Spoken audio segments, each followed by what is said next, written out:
Welcome to another episode of the F.I.N.E podcast, where a couple of knuckle-dragging veterans unpack the world of mental health as unprofessionally and informally as possible. I am Eric Peterson. And I'm Brad Stosiek. And today's episode is about service dogs. We're going to talk about why we love dogs, the history of humans and dogs, the history of service dogs, why service dogs can help veterans along with anyone else dealing with specific types of disabilities, and some organizations that you can connect with if you know a veteran who may be interested in having a service dog.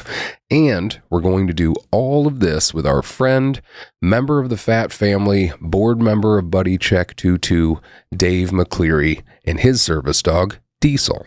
So sit back and relax as we do our best to take you from being freaked out, insecure, neurotic, and emotional to truly being fine about having a service dog. Welcome to the I'm Fine podcast with your freaked out, insecure, neurotic, and emotional hosts, Eric Peterson and Brad Stosiek.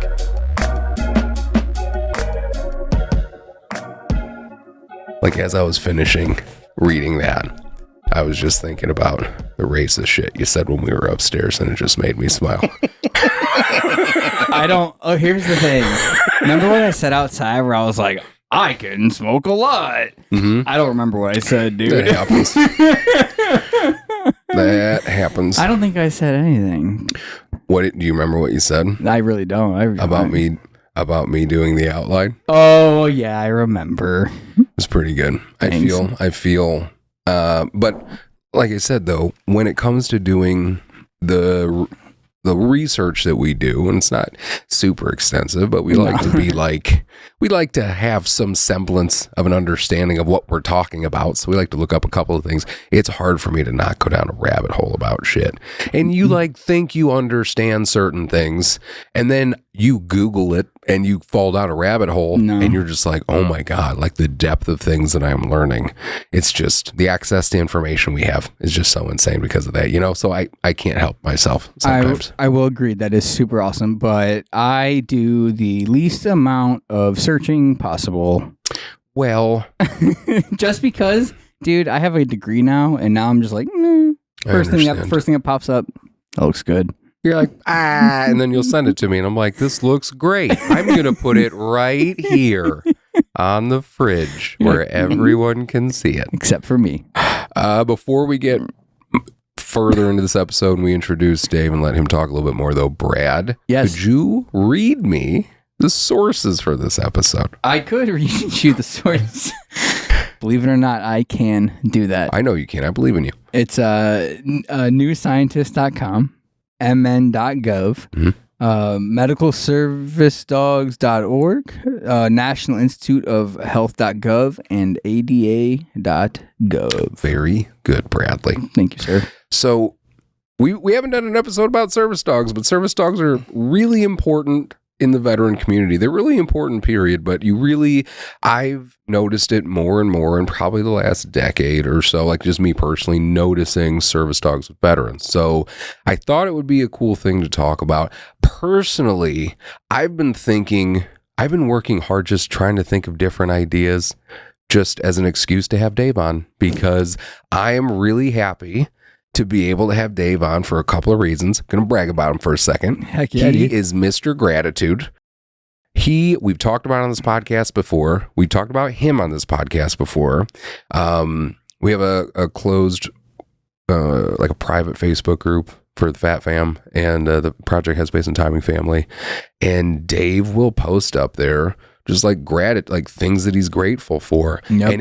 And here's this is one of the many reasons why I love Dave. But why it was so cool was you were posting them for a while. Like, you would just post them like every day. You would just post one, and you didn't care if anybody liked it, commented it, said anything, whatever. You just posted something that you were grateful for.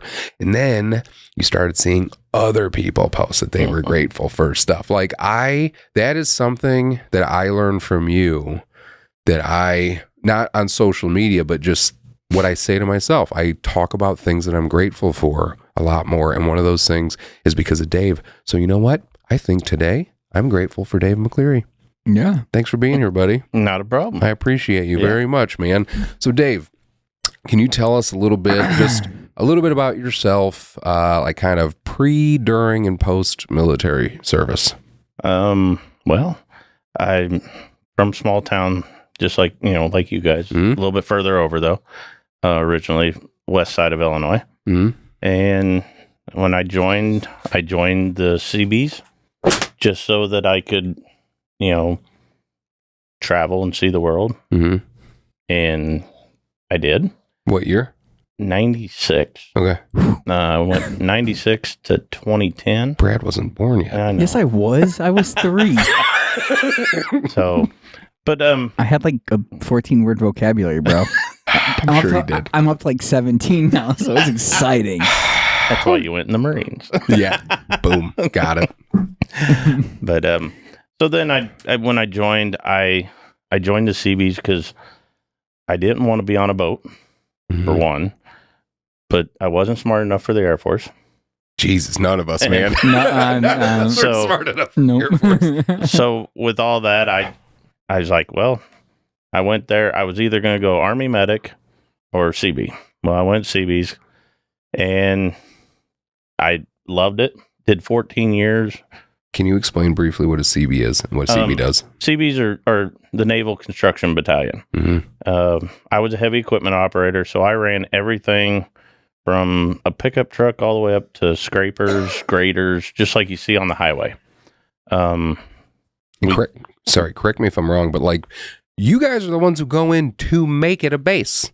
Pretty much, yeah. So like it's nothing. And, the combat and the war and stuff is still happening. And then you guys are the ones that have got to go into that and then build a base like you're back on the block while there's like gunfire and all that other fun shit. We usually carry, you carry your weapon while you're in the equipment, Yeah. You're doing work at just like if you were working on the highway, but you're packing. Right. But we would go wherever the Marines went, we went.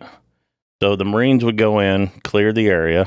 Then we would go build them a place to sleep, and then they protected us. So it was a win-win. Yeah, I feel like that's like an anemone and a sea clown, or what are those, like Nemo and the anemone? An enemy? Yeah. don't even ask me to say that word. It's like wash your sister sauce. I'm not even gonna try to fucking say it. I just imagine when Dave says that, just like a bunch of Marines like gorillas, just like hammering through the desert. And then Dave and his guys showing up, just like building shit so they could just sleep in like a building. It's like throwing snacks. Good job, boys.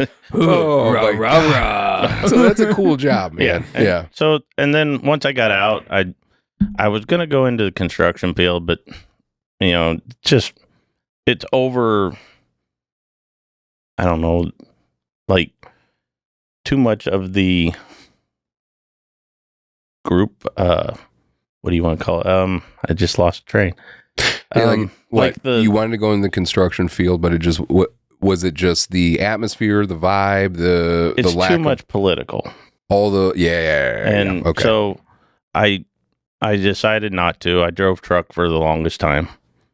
And did you enjoy that because you were by yourself? In a way, because that's how I would by feel myself, about it. And I could travel the world still because I went all over the country. Yeah. Really didn't have a boss nagging on you because there wasn't no one there. Right. But it was very boring. Yeah. Like it got to the point where I did a lot of extra thinking. Yeah. And especially with like us, thinking was our enemy. Sure. So that's why we kind of went through too many marriages and. Yep. But now that I've gotten out and got out of the truck, now we just do the, I tried some stuff, and once I got my disability, I just help you. Yep. So. Don't just help me.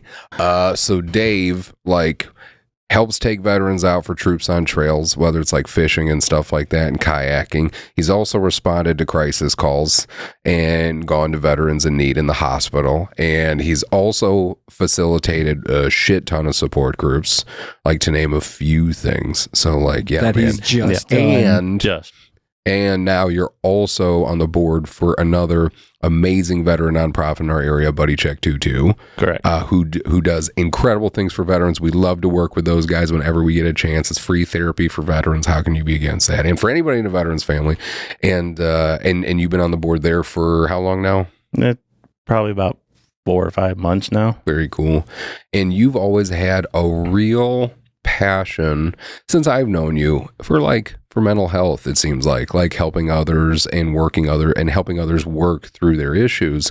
And we've had veterans that were in a real bad spot, like mentally, and they would call you. They would call Dave because Dave has the ability to help talk guys down from a tough spot. And that's not an easy thing.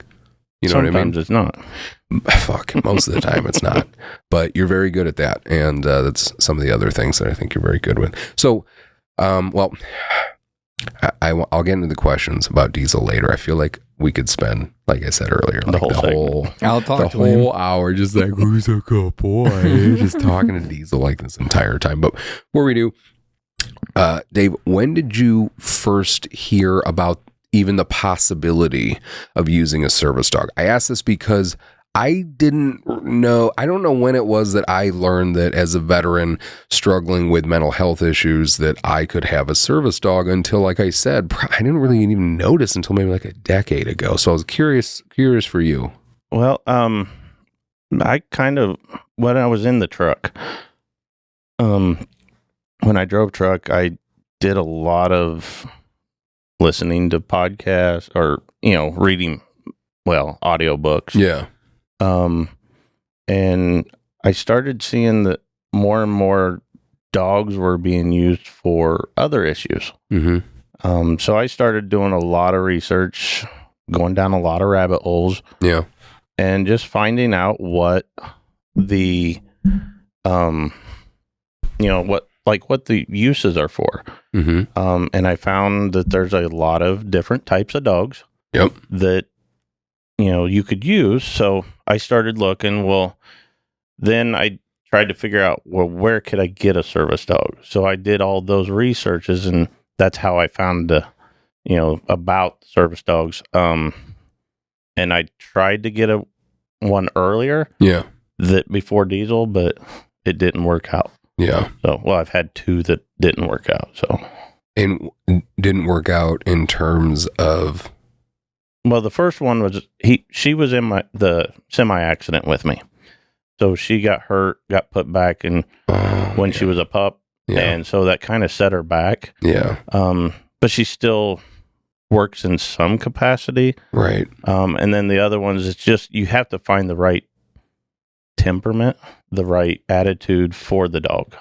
I understand that. And I don't know if I've talked about this on the podcast before or not. And we'll get to some of the specifics about it later. But for the longest time, I thought about the idea of getting a service dog, but then I didn't like the extra attention that I would see associated with it. And I didn't see I didn't understand how a service dog could be so beneficial for somebody struggling with something like a mental health thing. Mm-hmm. I did not understand that until I went on a vacation with a friend of ours, Nick Smith, and he's a board member of Project Headspace and Timing, helps run Troops on Trails, does a lot for Veterans Court, amazing dude. And he has a service dog that he spent years training named Rucka. And for the first time, I understood because we were all sitting at a bonfire and we were sitting around the bonfire and Rucka was just kind of like walking around the bonfire and he would sit, kind of like stare off into the distance. And then he would walk around a little bit more, sit, stare out into the distance, walk up to one of us, just like he's like checking in. We'd like pet him. He'd walk away, go sit in the distance. And I'm like, I feel so safe right now. You know what I mean? Like I really felt that. And that was only from spending a little bit of time with this dog.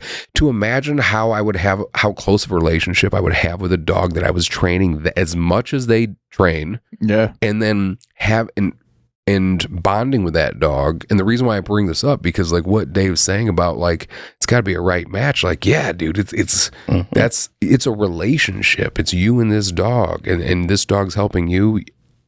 You have to, the temperament and everything, and the attitude, personality, like I have to imagine all of that comes into play. It does. Yeah. What motivated you really to get a service dog? Was there like a particular moment, experience, something that influenced your decision? It's mostly I was seeing that, I see like the guide dogs and all that, and how much such help they are.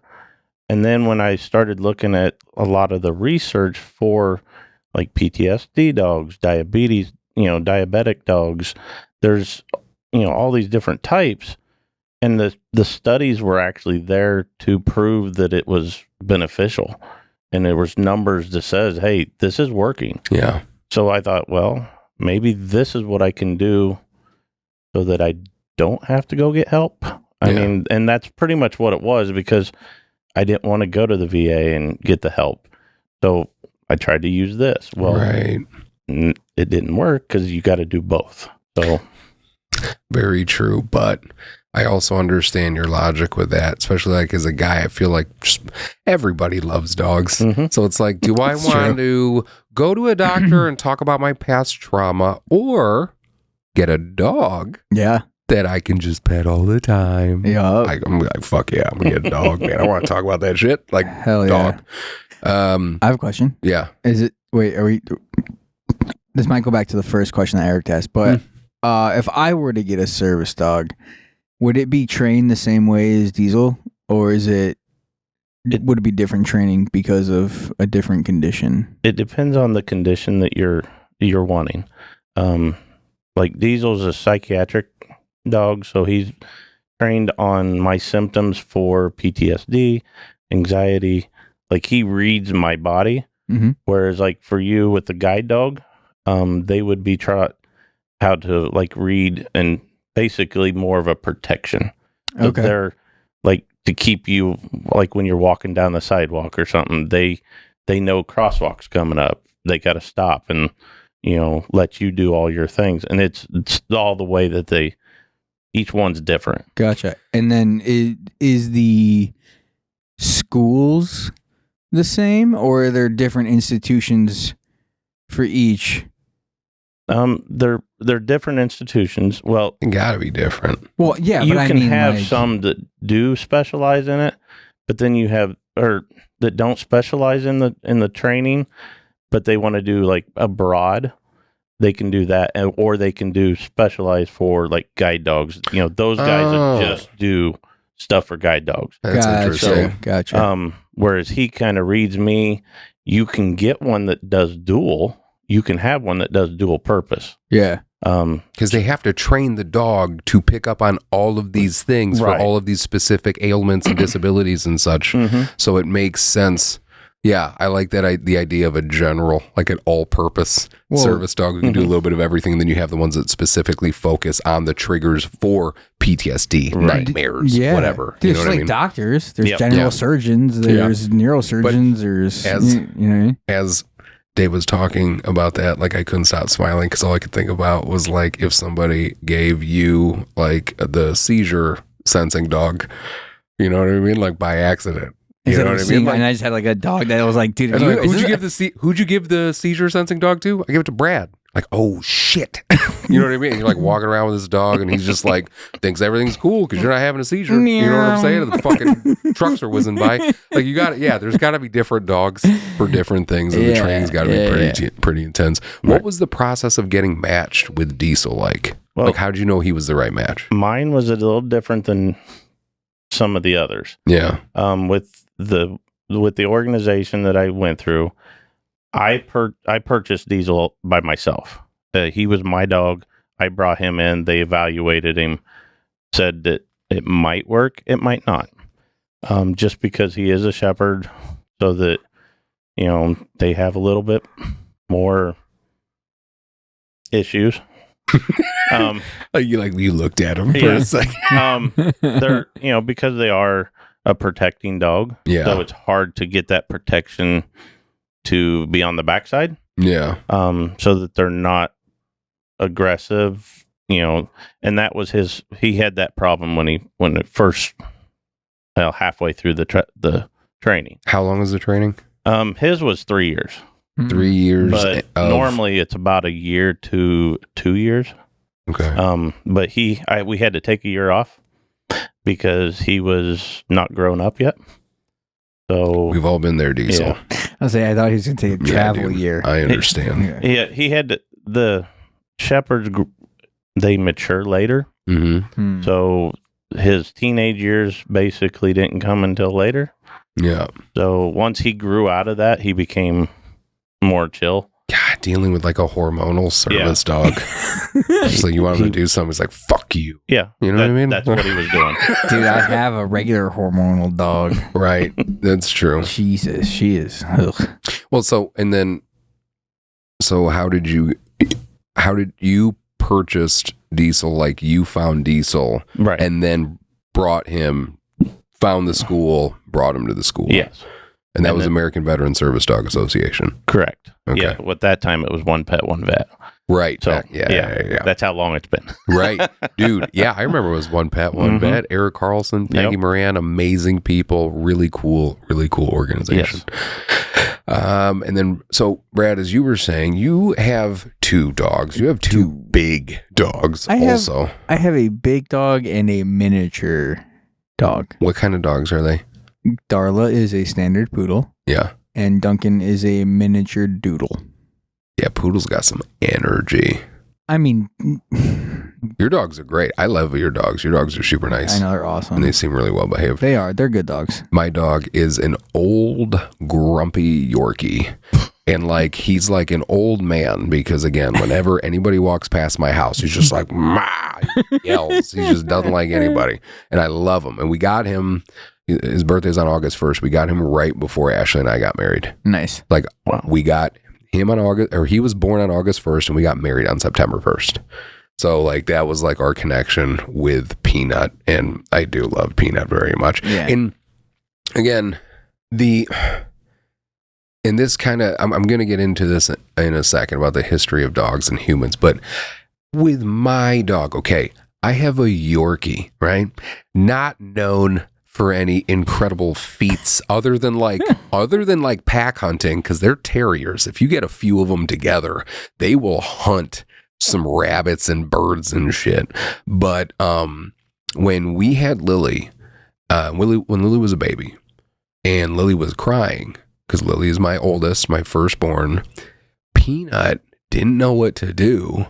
There was one time where he actually jumped in to her crib when she was crying, didn't scratch her or hurt her, anything, but was like concerned. You know what I mean? And then there was another time when Lily was crying and Peanut ran to me and Ashley and started barking like Lassie, which is a show that Brad probably doesn't remember, but you and I remember. Yep. You remember Lassie? I know what it is. I mean, I never watched it. It was just a show about a dog who was with a kid named Timmy who'd fall down the well all the fucking time. Yeah, and dude, it's Lassie would have to go tell people that Timmy's dumbass fell down the well again. And that was the show. It's crazy, though, how protective dogs get, because when the kids are in the pool, Darla will run around the fence the entire time and bark because she thinks they're in trouble. Uh-huh. But again, back to that feeling of like safety. Yeah. Like, I get it, because when you have a dog, like, it's part of your family, you're part of their pack. Like, they look out for you and you feel that. And that's just a really cool thing, which helps me lead into the next segment about the history of dogs and humans. So history shows that humans and dogs have been best friends for like a super long time. The exact timing and causes of the domestication of dogs are both uncertain. Genetic evidence suggests that dogs split from their wolf ancestors between 27,000 and 40,000 years ago. The oldest known dog burial is from 14,200 years ago, which suggests that dogs were firmly installed as pets by then. To put that into perspective, Stonehenge is believed to have been constructed 5,000 years ago. Oldest known dog burial, 14,200 years ago. Jesus, like we've dude. been friends and chilling with dogs before we wanted to build shit. Dude. You know what I mean? Like, I think that's pretty cool. Yeah. It isn't clear whether domestication happened in Europe or Asia or in multiple locations or why it happened. Dogs are the only animals domesticated by hunter-gatherers. All other animals were domesticated after farming became widespread. One suggestion is that people domesticated dogs to help them with hunting, while another scenario has wolves scavenging human waste dumps and becoming accustomed to people. Maria Latinen and her colleagues from the Finnish Food Authority in Helsinki suggest that hunter-gatherers may have taken in orphaned wolf pups, perhaps viewing them a bit like pets, and fed them on spare lean meat. They probably didn't have any long-term goal in mind, but the tamed wolves would later prove to be very useful as hunting partners. Which kind of reinforced the domestication. Another study I found suggests that dogs were domesticated in Siberia approximately 23,000 years ago, possibly while both people and wolves were isolated during the harsh climate of the last glacial maximum. Dogs then accompanied the first people into the Americas and traveled with them as humans rapidly dispersed into the continent, which was approximately 15,000 years ago. So we've loved dogs for fucking ever, bro. Dude, I watched We've this. just been hanging out with dogs forever. It's funny that you said that their like food was made and domesticated. There was this video where this guy was just like dancing, and it said like human, Yeah. and then he like filmed himself again, and he walks up and he's dancing and says wolf, Yeah. and then it goes back to the human. And he gives him like a treat or something. And then it says dog, and he's got a leash on, and then he's dancing too. He's like, all right. Yeah, dude. Dogs are cool like that, Yeah. man. Like dogs figured it out. They were just like, listen, like the wolf species, the gray wolf species or whatever species it was that they think dogs came from. They just kind of got closer and closer to humans. Yeah. And then one day, I think one human just went, come here, and gave it belly rubs. And then from that moment on, boom, Yorkies. You know what I'm saying? And pugs. Like the gray wolf, the old gray wolves, if they could see what some dogs have turned into, they'd be like, what the fuck did you guys do? They're like, what is this? But it's a really beautiful evolution over time as far as our relationship How with dogs. in the hell can you say a teacup chihuahua is beautiful? When you put a bow on its head and the bow's bigger than its head and it's like weighing it down. You know what I mean? That's adorable, kind of. No, that's the no. My so Amanda's sad. cousin has a Teacup Yorkie. teacup chihuahua, Oh, or teacup and chihuahua. she puts like sweaters and a tutu on it. I'm like, Jesus, great dude. It's Again, I would love to take that back 23,000 years ago to the gray wolf and be like, behold, what you become. this is what you will become. It's like big old bow on its head. It's like shaking. It's shaking. Yeah. Look at the big eyes. And the Looks wolf like- just jumps off a cliff. It looks like from Ren and Stimpy. It looks like Ren. Yeah, good Lord. Okay, so now I wanted to also talk about what service dogs actually are. So a service animal is any dog that is individually trained to do work or to perform tasks for the benefit of an individual with a disability, including a physical, sensory, psychiatric, intellectual, or other mental disability. Different from emotional support animals, which are just not that. An emotional support animal is usually not trained. There's a lot of weird ones. So when I looked this up, I was like, there's got to be some fucking weird support animals, right? Mm-hmm. So here are some examples of some support animals, some strange support animals that you can get if you can't get a service dog and just want an emotional support animal. You can get an emotional support chicken, which I'm like, maybe like a baby chick. Emotional support donkey. What? I have a question. Can I bring my emotional support ass? I mean, for that, it's worth. What's having the an emotional like? support donkey. What's the like big difference between like the biggest main difference? They're just trained differently. Like, Well, a service animal has like a extensive job. training. An emotional support animal could have no training it's literally from my just like, understanding. This makes me feel happy, so it's my. Oh, okay, I got you. You're right. It's emotional support. This animal calms you down. Yeah. Just by its presence. Yeah. So it's just you're an emotional support animal. Whereas service animals are trained to perform tasks based on other based on things. I'm so sorry, Diesel. So I should have said earmuffs. I didn't mean to offend you, buddy. What do you mean? You're better than an emotional support animal. He looks fine. He's better than an emotional support donkey. You guys have been saying see and look a lot this episode. I don't even notice. I try. Well, I do. To be I'm more counting. conscientious to not use offensive language like that. What you do? I'm going to get a counter. You know what I'm going to get you? Go ahead. An emotional support duck. Oh. An emotional support llama. I'm going to get you, this is another good one, an emotional support peacock. There are people that have emotional support peacocks, which is like, you just want to be like, fuck you to other people. If you bring up, like, peacocks aren't super nice that I know of. They're like geese. They're kind of assholes. Yeah. And so, like, it's just, this is my emotional support peacock. Like, all right. Emotional support pigeons, which I kind of like because in my mind, I would just walk around with a box of pigeons and then I'd walk into a room and I'd just open it up and then pigeons would go everywhere. Or dual train them and train them to be carrier pigeons. Yeah, carrier pigeons. That would be badass. Yes, it would. Emotional support pigs. And then my favorite, last one, emotional support kangaroos, or documented emotional support kangaroos. The future is now. It's 2024. Like, hell yeah, dude. This is my emotional support kangaroo, and he just kicks you right in the solar plexus. You're like, that's what makes me feel better. So I love pain. Now, to your question earlier, Brad Tholomew. like most things in life, I was premature. So son of a bitch. There's that. Well, I beat you. Some examples of types of service dogs. So like you were talking about earlier, you know, if the training was different, things like that. There's a lot of different types of service dogs. And Dave alluded to this and spoke on this a bit earlier. So you have guide dogs, which are dogs that help people who are blind. What? I have low vision. Visually impaired.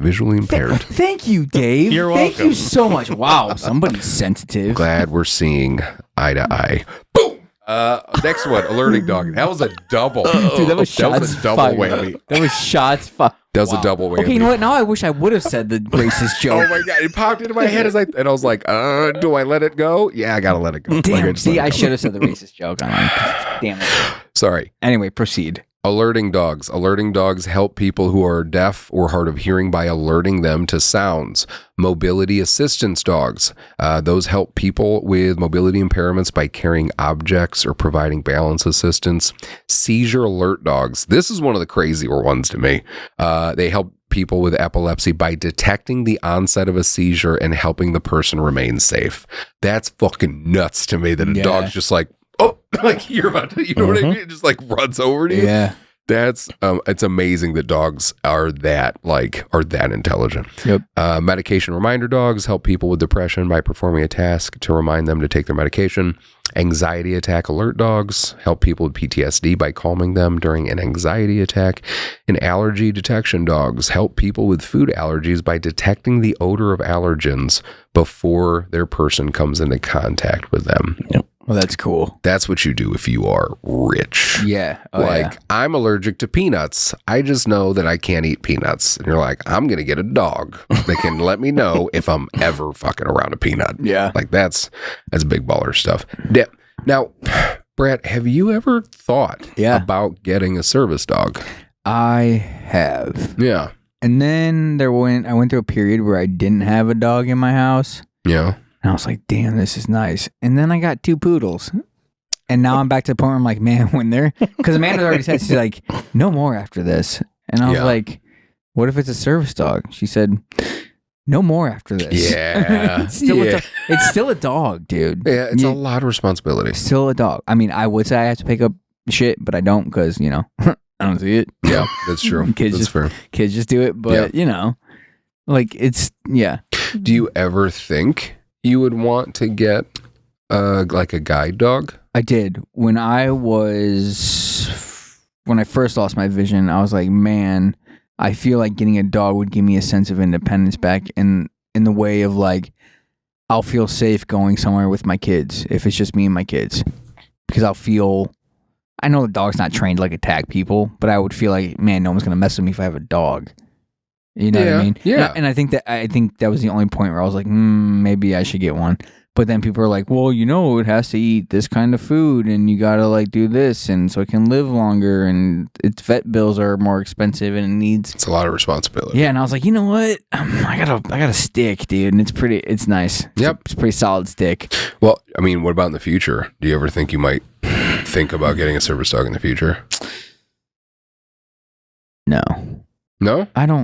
I don't know. It's a toss up. Maybe, maybe not. I don't know. I think I would possibly. Yeah. Especially for the anxiety that I get. Sure. Especially in social settings, because again of my experience now with actual trained service dogs, like having met, like again, I did not initially want a service dog because I didn't want the additional attention that I felt came with it sometimes, because I have anxiety. Obviously, like having attention kind of goes against what the fuck I'm dealing with. Like I don't want that. You know what I mean? Yeah. So I was like, no, because of that, I didn't want one. But seeing trained service dogs, I'm like, fuck, man. It would, I believe, like I can see how it would make me feel calm in situations that I typically feel very anxious in, you know? So, a brief history on service dogs. So it's not known how long dogs and other animals have served people with disabilities. Some historical writings reference a painting where a blind man is led by his dog, and that was found in the ruins of the ancient Roman city Herculaneum. It's a picture of Brad. He's got the long hair and the beard. Long hair, backward cap, glasses, and walking with a dog. And the toga is in the ancient Roman city Herculaneum. Dude, that's my favorite place. It's pretty impressive, my friend. Thanks. You look good for your age. Thank you. And that picture dates to the 1st century AD, which make Brad pretty old. Yes, sir. But that was like one of the first things historically that showed that was proof that humans were using dogs to serve a purpose, and provide a service. Europe. Sorry, what's up, Brad? How did they know the guy was blind? He had sunglasses on. We had sunglasses on. He's walking into a fucking tree, like there was like the tree, like yeah, and then like holding the dog, and the dog was just like like how do you know he was blind? Like, look at that. That guy looks blind because there's a dog in front of him, especially leading him. Yeah, I don't know. I don't have a pic. I didn't look at the painting. Guess how we're gonna make a shit ton of money, guys? Watch this. That guy's probably blind. You know what? He's probably also deaf. We're gonna say that guy's deaf. I bet for sure. Bet you has PTSD too from the whole Roman emperor thing. Jesus Christ. Sorry. And then after that painting, there were European wood carvings and Chinese scroll paintings from the Middle Ages that also show dogs leading people who were blind. Just pictures of Brad throughout history, just being led by dogs in various cultures. Yep. That would be great. And where was that? We know little else about any of these early dog helpers, but after World War I, thousands of German soldiers were blinded by mustard gas due to the multiple perils of war. During this time, it was realized that dogs could be taught to assist the soldiers. Upon this discovery, thousands of German shepherds were entered into an extensive program where they were trained to become guide dogs to lead people who were blind. In 1929, the first service dog was a German Shepherd trained as a guide dog, and it entered the United States in 1929. He was imported by a visually impaired man named Brad Stosiek. No, named Morris Frank. Oh, hello. The first Guide Dog Foundation started in 1945, where dogs were trained as guide dogs for people who were blind. In the 60s and 70s, people began to realize that dogs could alert people to a variety of issues, thus assisting people with other disabilities. Whether it was a baby crying from another room that they couldn't hear, or alerting in advance to someone who was having a seizure, people began to see the incredible things that dogs could do. And then in the United States, service dogs weren't legally recognized until the Americans with Disabilities Act, the ADA, was passed in 1990. Not that long ago. That bugs me so much that like it took so long for there to be the ADA Act to pass in 19 like Yeah, I agree. I did you just apparently it was in 1 ADC there was blindness, and even before that in the Egyptian pyramids. But and this shit. is the Americans with Disabilities Act. Like that wasn't in like America didn't exist back then. That's you know what true. I'm saying? Okay, but still, there as was long still as America's been a country, we should have been acknowledging first that. blind. You said the first blind dude came here in 29, or the No. first like guide dog. Yes, So first guide dog. people are gonna notice that, Yeah, that's true. right? Yeah, well, it's again, and we don't know what we don't know, and it's just kind of That's true. it's frustrating, and sometimes it's sad when you see how like frontal lobotomies were in medical books as like accepted procedures until I feel like not that long, like probably within the last 40 years, which is crazy. You know what I'm saying? Yeah. That's So fair. like it's but I'm thankful that it's around at least now. So yeah, that was the ADA passed in 1990. The ADA initially defined a service dog as any guide dog, signal dog, or other animals individually trained to provide assistance to a person with a disability. Before that, the only service dogs with specific legal protections were seeing eye dogs or dog guides for people with visual disabilities. So Dave, can you talk to us now a little bit about what the training is like for Diesel? Well, the one that I go through, which is AVSDA, is different than some of the others. There's many different types of training facilities, I guess, would be the way I would say it. Yeah. Organizations out there. Some of them, they do the training for you, and then they give the dog to you, and then they give you like a 2-week crash course. Say, here's the dog. There you go. Now with this one, we started when they were pups. They have socialization skills that they go around other people, other dogs, other sounds, all that. So we do all the work for them.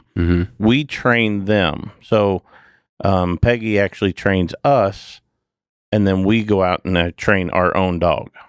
So you get that closeness.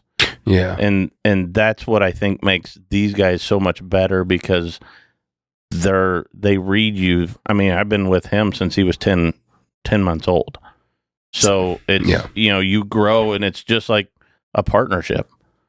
And before I knew what I know now, like I was dumb in that I just assumed like if I wanted a service dog, like you're the trainer, you will train the dog, and then I'll just pick up the dog, and then everything's fine, and that's my service dog now. But like the more I thought about it, and when I found out how long training was, when you told me that before, I was like, it's that long? But yeah. How long is it? For Diesel, well, he took a year off, but like it's usually like 2 years. Oh. So 2 years of training, you're like, whoa, that's a long time of training. But yeah, it takes that because you're building your relationship with your dog. It seems like it makes a lot of sense that you need to be the one that trains your dog. Yeah. Because again, you're building that relationship, that connection, that communication, and you're on this special wavelength because you understand each other because you trained him. You know what I mean? So like that makes a lot of sense to me. How long is the exposure period when they're puppies before they can start training? Good question. I think they got to be like 13 months old or right around there. I'm not for sure. That's cool. But there's a window in between. I think it's 7. I'm not for sure. It's 7 or 10 weeks old. Okay. There's a window that they can't get new stimuli introduced. Yeah. So they have to be, if they've been working with them, nothing new can come in and change, because that'll affect their brain. Yeah. At that time, like the growth period. Right. So, they have to be so mature. Yeah. Yeah. So, I mean, and you constantly are giving them new stimuli to get them broke in, basically. Yeah. Yeah. So, and that's through the whole training. Yeah. And even after you're graduated, you still have to go through more training because there's always something else coming up. So you're constantly training with them. Huh. Yeah. So, I only ask because the closest training for seeing eye dog is in Michigan. Correct. And for to get a seeing eye dog, the entire first year of their life, they're exposed to everything. The person takes them everywhere and exposes them to everything. So I was just thinking, like, is it the same thing? And you said the train continues because the school, once they do that, the dog goes to the school. You go to school, you pick a dog that you pair up with, and it's 8 weeks. Mm-hmm. That's okay. That's pretty cool. That makes a lot of sense. Yeah. Dave, how does having a service dog help you? It gives me more, not control, but more comfortability. Yeah.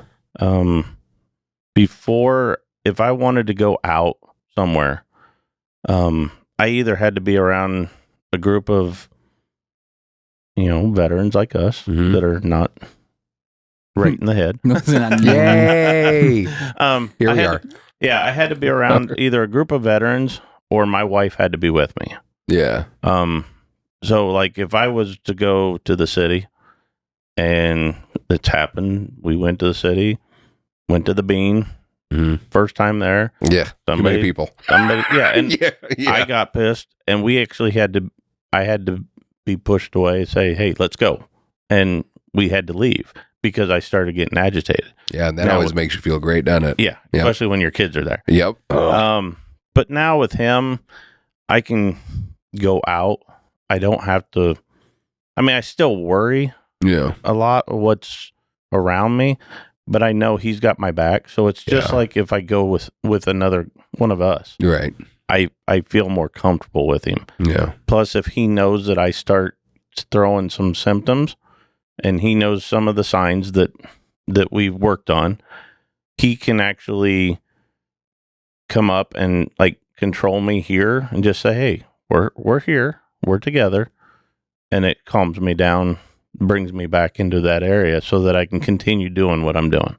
See, that also makes a lot of sense to me as far as like how if you were having an anxiety attack or panic attack, whatever the case may be, how a dog, especially like you just made that motion, like he'll come onto your chest, he'll like get up on your chest. That's one of them.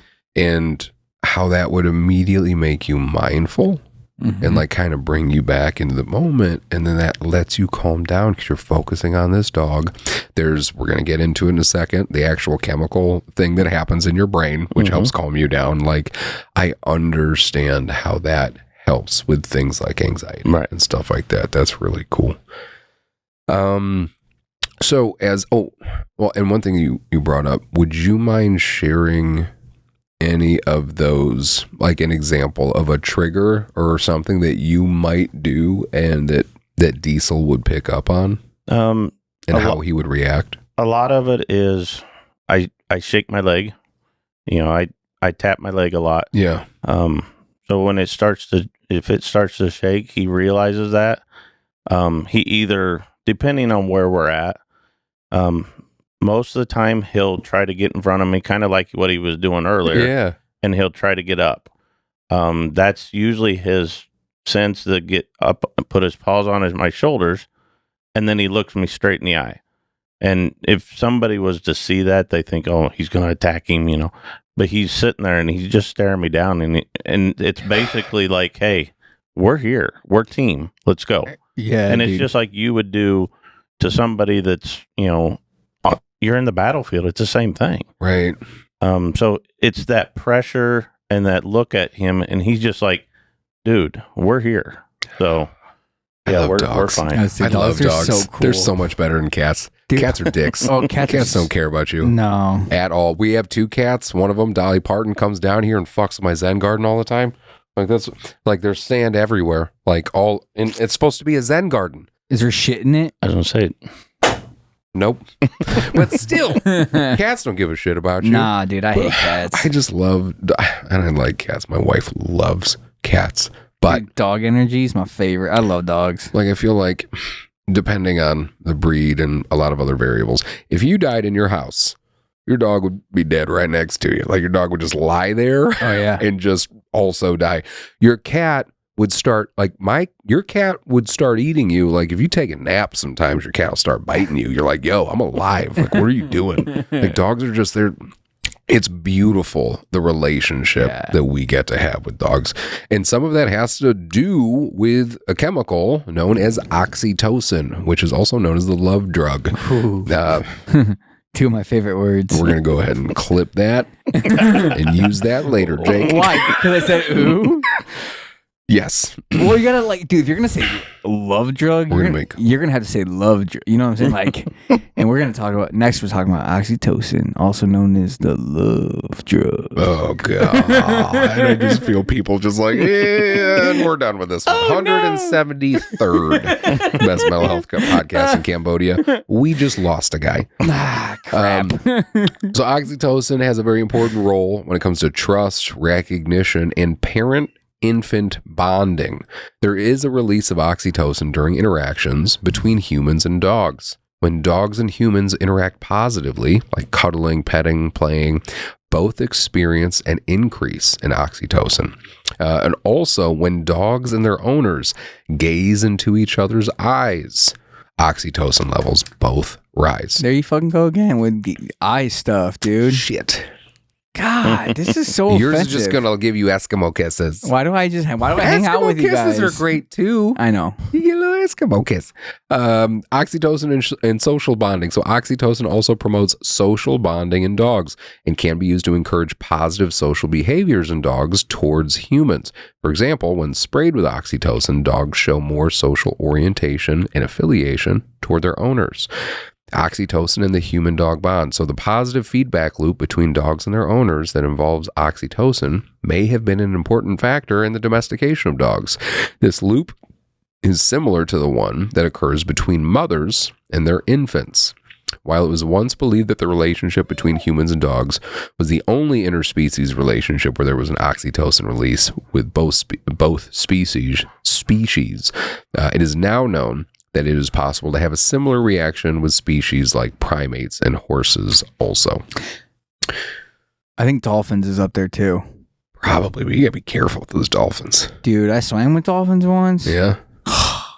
It swam by, so it was like, obviously it was like not caged off, but it was like a netted area. Yeah. Where it like stayed while the people visited. Yeah. And we were sitting on the dock and it rolled over and swam by us like it wanted a belly rub, and it wouldn't go away until you rubbed its belly. Yeah, you gotta think it like knows what's going on. Yeah, you know what I mean. And it's just kind of like I got this made. Yeah, you know. Yeah, I get that. But so Dave, has having a service dog changed the way people in public interact with you? Are there positive or negative reactions that you've experienced? Both. Yeah. They have, a lot of people notice that he's there. Yeah. So that draws some attention, which to me is kind of bad. Right. But I use a lot of it as education also. Yeah. So that's where I've kind of reverted it so that I notice that they're noticing me. Yeah. So I can use that as more of training the public. A very good point. So, yeah. Yeah. To think about it that way. Because I get a lot of them that come up and like, oh, look how cute he is and all this. Well, I say, they're all like, well, can we pet him? Can we do this? Well, yes, no, it just all depends on how I'm feeling at that time. Yeah. But then I'll tell them that he's working or, that he can't take his eyes off me right now because he's needing to watch me. And it's just all how I feel. But like kids and stuff, a lot of them, I'm trying to get them to see more of the service dog. Yeah. So, even if I let them pet them, I still, you have to ask before you pet. Yeah. You got to respect that because that's their job. It's not any different than somebody with a prosthetic leg. You're not going to go pet the dude's leg. We can. Vegas is a crazy place, bro. I just $20 imagine, is $20. You know what I mean? I just imagine your last work environment day. Somebody just walked in and like rubbed your head and like, "Hey, buddy." Yeah, but and to Dave's point, like I didn't know how to interact with service dogs initially. Like you don't, because you see a dog and what's your instinct? Oh my God, I want to pet that dog so bad. Like that's the first thing you think of. Lily is old enough. She is 7. She's old enough to understand, like, hey, if you see a dog wearing a vest or it says service dog, says these words, that means that dog is working. Yep. And you just got to leave the dog alone. You can ask the owner if you can pet him. If the owner says it's okay. Because it's just our relationship with dogs is so strong that it's so hard to resist petting a dog. If I'm in a public place and I see a dog, I am thinking about petting it until I pet it. It doesn't matter what else is happening around me. I'm just like, oh my God, I'm going to pet that dog.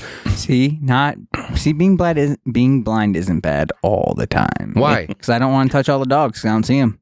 But what if you felt them? Well, then I'd already be touching the dogs, wouldn't I, Eric? So at that point, petting them. So at that point, it's already crossing the line because I'm already touching the dog, Eric. I see what you're doing there. Do you see what I'm doing there, Eric? Sure do. What do you... We need to start a ticker on the bottom of our screen for YouTube. It's just like every time we make a site related joke or just say the word C. Yeah, every episode we gotta see how many. Oh, see, I just said C again. See, we gotta see. We gotta see. We all gotta see. Pencil that in, buddy. Boom. Now, and Dave, you got into this a little bit, but can you talk about what the emotional bond is like between you and your service dog? Like, how would you describe that relationship? The easiest way to explain it is when you and your battle buddy, as Brad likes to call him. I fucking hate that name so much. Battle buddies. Battle buddies for life. My battle. Yeah. So you and your, whoever you were, your foxhole, whoever was in your, your partner, whatever, it's that bond that you have with that person. It's intimate. Right. And it's, I trust my life to him. Right. Where that's what we're a team. He's not my servant. We do everything. I don't command him to do things. I keep him safe with the leash. That's pretty much all it is. Yeah. I'm not like choker collar, all that. Right. So it's all a teamwork. Yeah. And that's why even on our diploma, it says for the team. And it's for both of us because we went through it all together. And that I know he has my back. So whatever he does, I can feel it like, okay, this is what it is. We're on the same page. Yeah. So it's just that closeness that, that's the easiest way is explain it, just like we had in the military. Yeah. And that's why I think the service dog for us is so important because it's kind of where we were already at. Mm. Yeah. And when I was with the State Department, on my team, I had canine handlers. And I never got to work directly with canine handlers before until I was on that contract.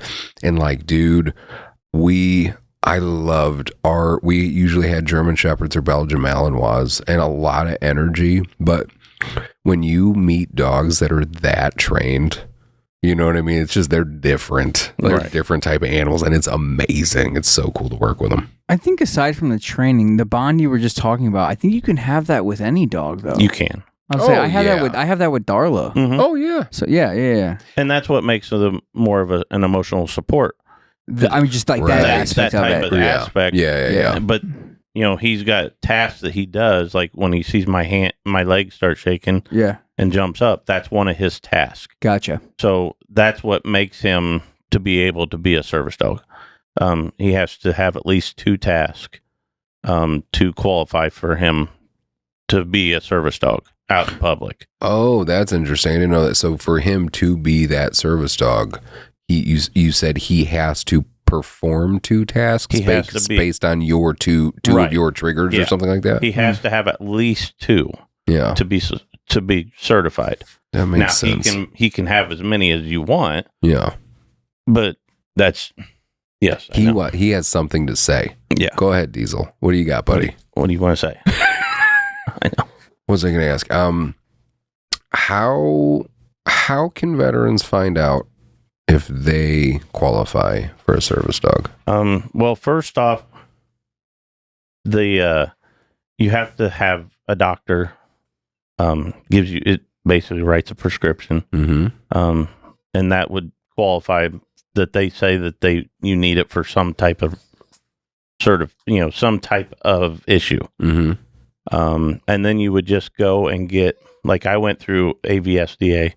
Yep. And then I have to talk to them before I'm even able to present a dog or get a dog through them and see if I meet the requirements through them.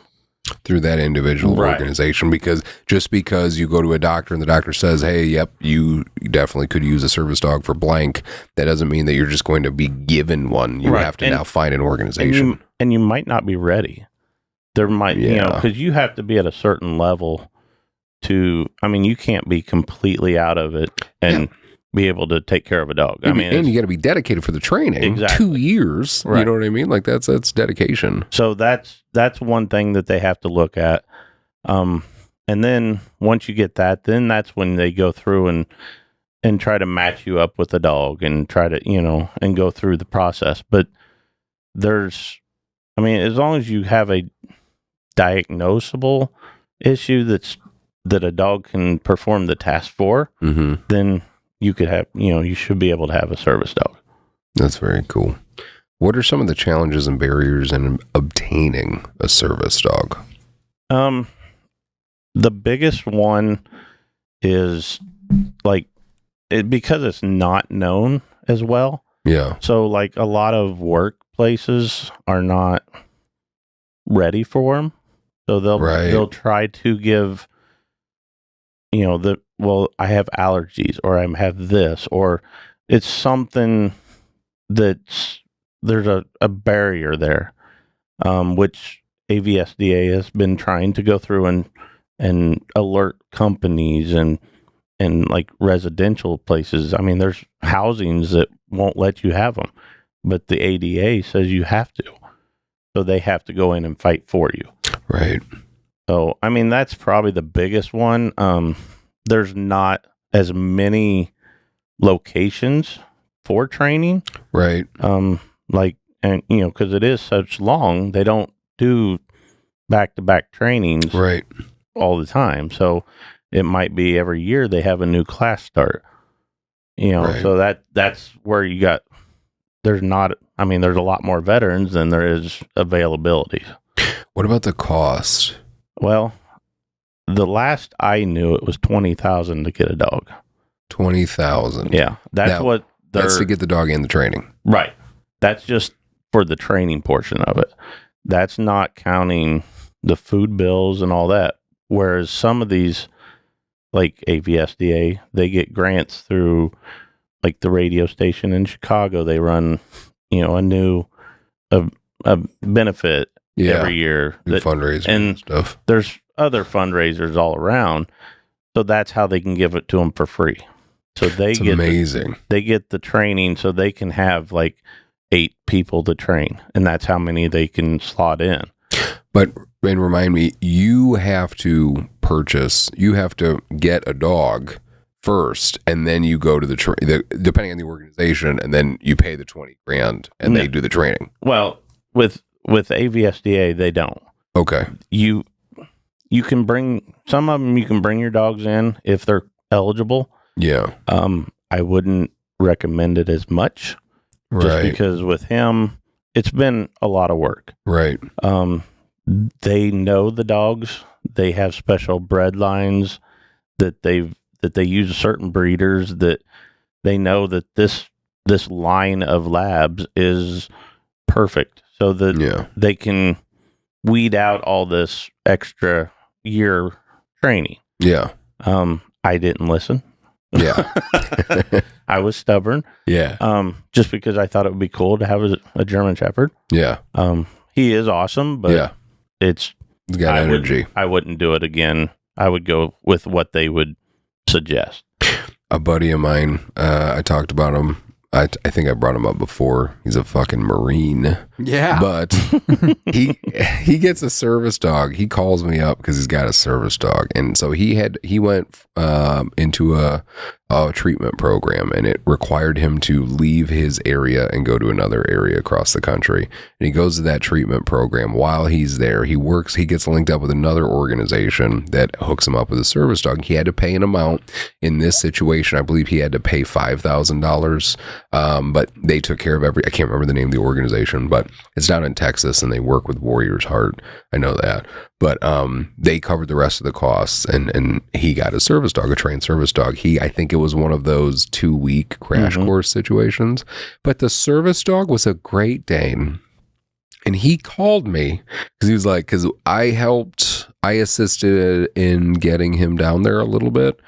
And he's like, hey man, I can't fly back. And I'm like, well, why not? And he's like, I got a service dog. I'm like, okay, well, you should be able to fly with a service dog. He's like, it's a Great Dane. I'm like, why? Like, I'm a Great Dane, like a Great Dane. So it's a huge service dog. It's a service mini horse. Oh my God. Yeah. It's such a Marine thing to do. I'm going to get the biggest fucking dog ever to be my service dog. Like, and he's a great dog, but like, he's a big dog. Yeah. You know what I mean? Like, that would be hard. Have you faced any other challenges or misunderstandings regarding service dog access in public places? I know you kind of brought that up before.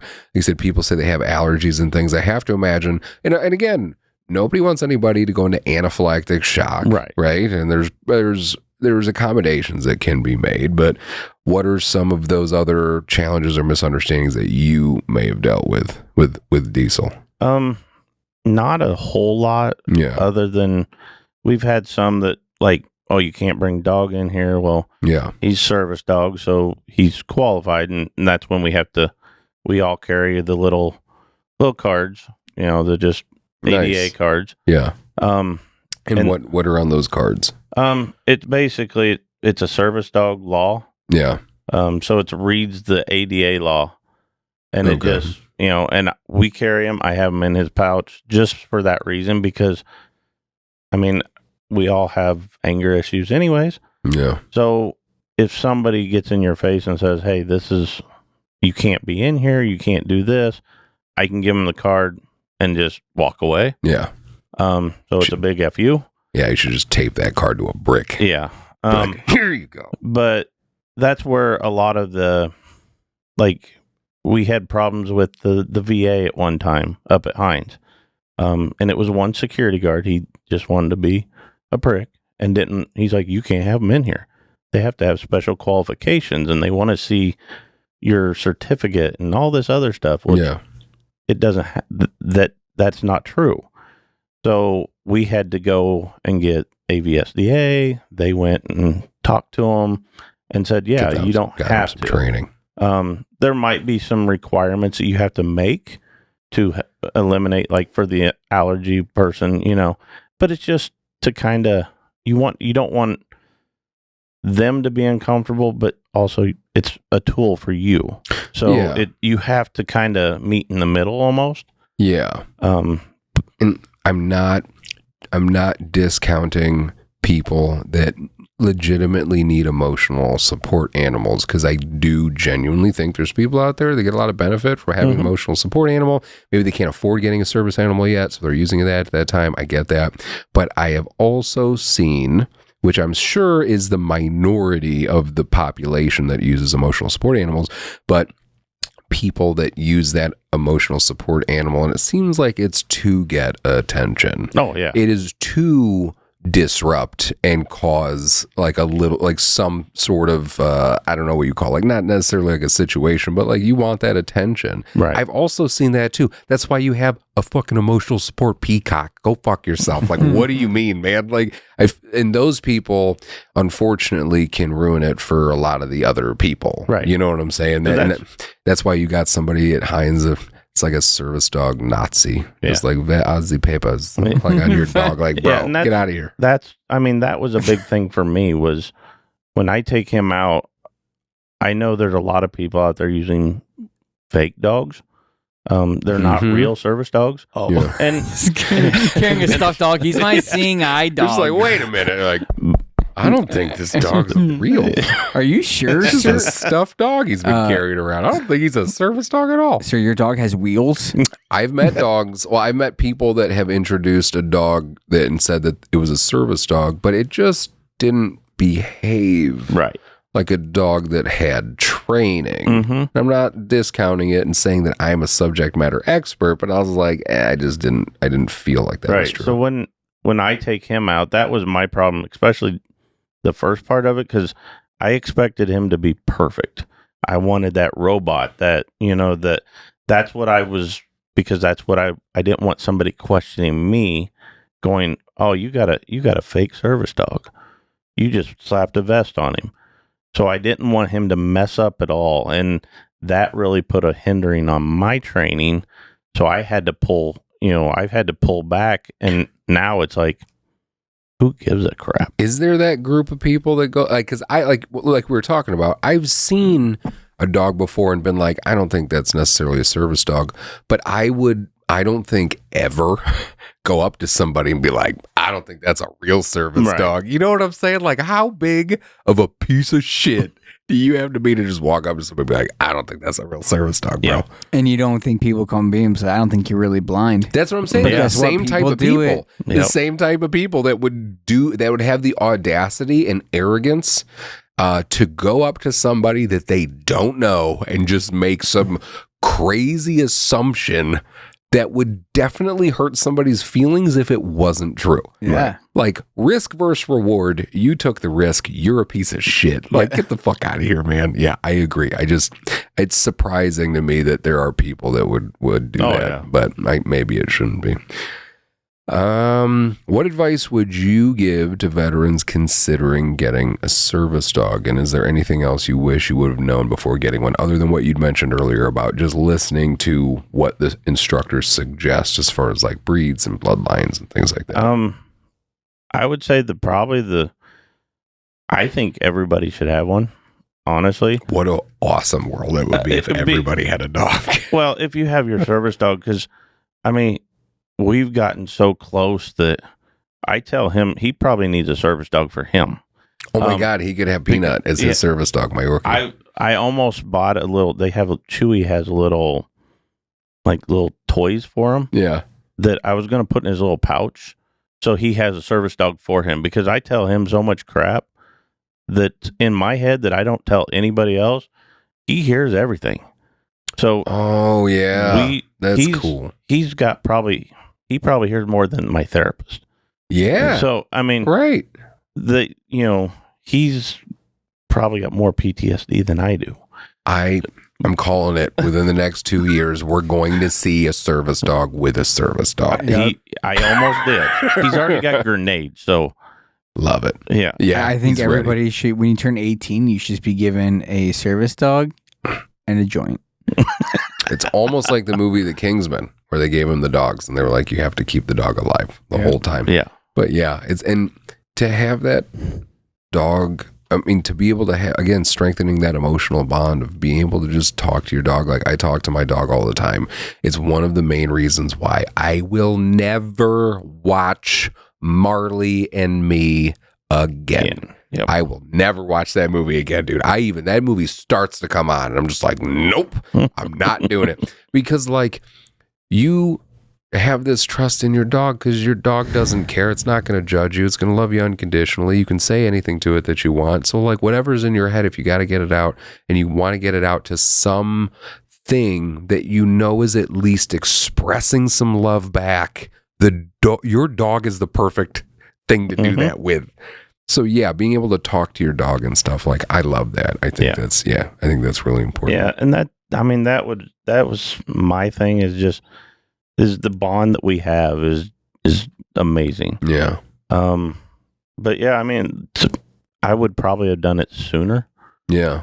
Even though I tried before. Yeah. But I mean, it's not easy, especially this way, going through and having to train yourself. Yeah. But it's so worth it. I mean, it's just like a parent. I mean, Yeah. the raising the kid, it's a pain in the butt. Yeah. But it's so worth it. So, you see that outcome, and that's what makes everything better. I'm going to send CC to American Veteran Service Dog Association. She loves Diesel. I know she loves Diesel. She loves Diesel and you. Your contact picture on my phone is you tickling, like you holding CC, just tickling her. She's freaking out. It's so funny. Yeah. So, I mean, that all makes a lot of sense to me. I like that. I mean, I don't know. One of the things that you'd said that I also really appreciated was you accept that your dog isn't perfect. Mm-hmm. And I that was an interesting thing that I wouldn't have thought about. But like, yeah, if I was to get a service dog, I would assume that I would want it to be that robot perfect idea of whatever a service dog is in my head. But like, you can't have that with any relationship in your life. You can't have it with any external person or thing or whatever. Be like, in my head, this person's going to behave like this. It's like, no, your dog is going to have their own personalities, their own characteristics, all these things that make your dog them, and you have to love them and work with that too, because they have to work with you. And I thought that was a very good point. Dave, do you feel that organizations and resources for veterans seeking service dogs are easily accessible? What was your experience like when applying? Once I found them, they were great. Yeah. And I try to push as many people over to them. Yep. I'm constantly telling everybody to go apply. Yep. Because you just go online, put it, to avsda.com. avsda.com. Okay. And then you go on there, and they, once you put the entrance in, or you answer their questions, they contact you, and it goes from there. Just availability is what the hard part is. Yeah. Because like their next class starts in January. Okay. So we got one coming up, but then they'll have to wait till the next round. So it's just trying to get in. There's a few around here that will do it.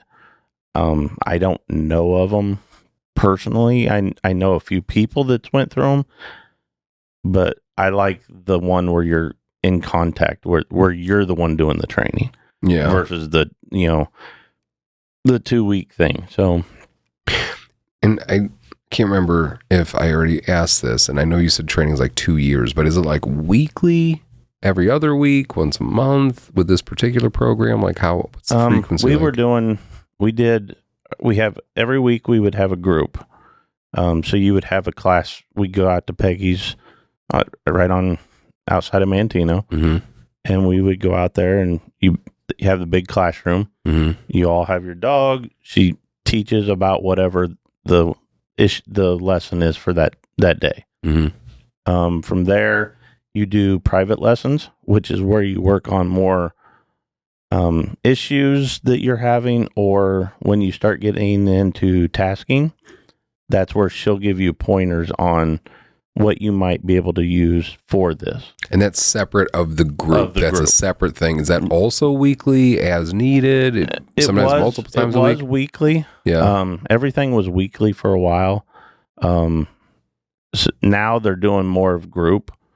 And then they do the one-on-one as, periodically. Yeah. It's a lot of training. Yeah. And it is. It's about an hour, roughly an hour we were doing it on Saturday.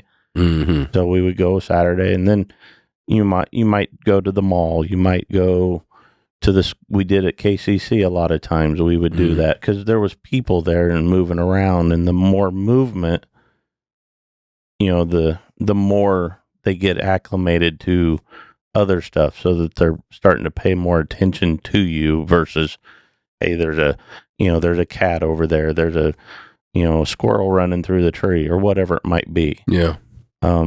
So that's the most intense portion of it is just that you have to go every week. Makes sense. And then like me, I've been doing it for 3 years now. So. Yeah. Very cool.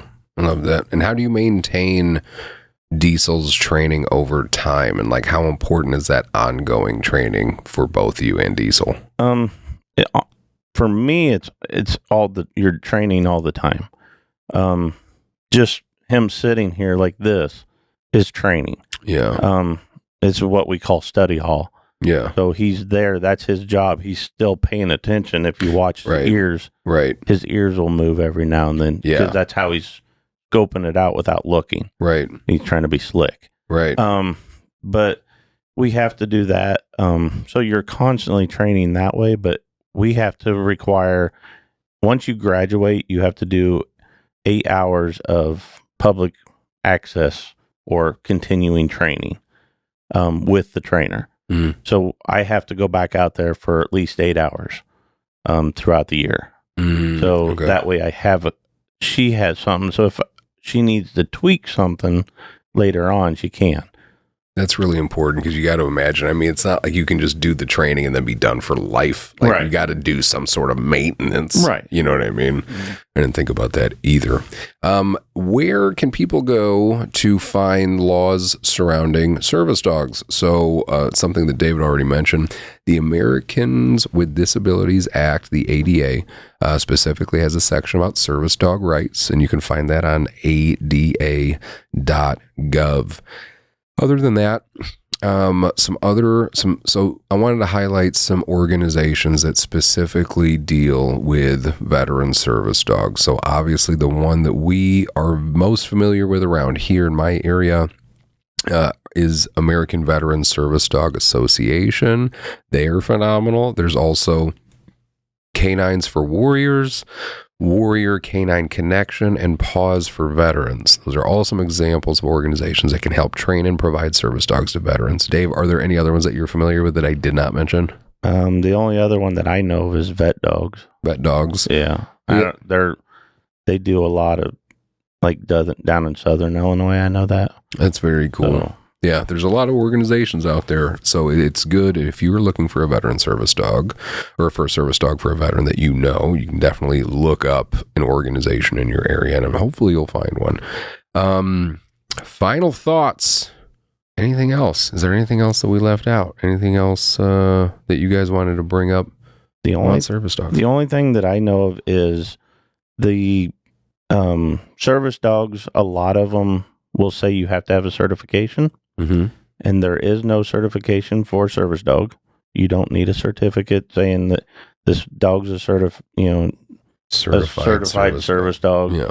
There's no number you have to register with, all this, because you'll see them online where you can pay so much to get a registration for them. That isn't real. It's a scam. Well, yeah, but they'll give you one, but it doesn't. You don't have to have one. And with the state of Illinois is a train your own state. So you don't have to go to a certified trainer. That's why AVSDA trains us to train them so that we can do that. So that's another thing that's out there. I guess a business model, I'm going to create an emotional support peacock certification. Yep. And start charging people that have them to purchase one from me. But they have to wear a vest with a collar. You gotta put the vest on that motherfucker. You ever try to mess with a peacock? Those things are mean. Other than that, anything else? Anything else you can think of? Nope. Brad? Got nothing, man. Doing good? I'm doing great. I'm just over here feeling like a slice of butter, dude. It's another great episode. Sure was. Best one yet. Best one yet. 172nd best mental health podcast in Cambodia. So again, today we talked about service dogs. We got to talk about why humans have such a strong bond with dogs, the history of dogs and service dogs, what service dogs can do for you, and some of the organizations you can link up with if you would like a service dog or you're looking for a service dog for a veteran that you know. We also made a decent handful of blind jokes. So other than that, again, Brad, I love doing this with you, my friend. It's always good doing this. We'll see you next time, Eric. And Dave, I'm really happy that you came on here. I really Absolutely. appreciate it. Thank you very much for coming on here. Not a problem. Thank you very much to Diesel. And until next time, we hope that we helped you go from being freaked out, insecure, neurotic, and emotional to truly being fine about having a service dog.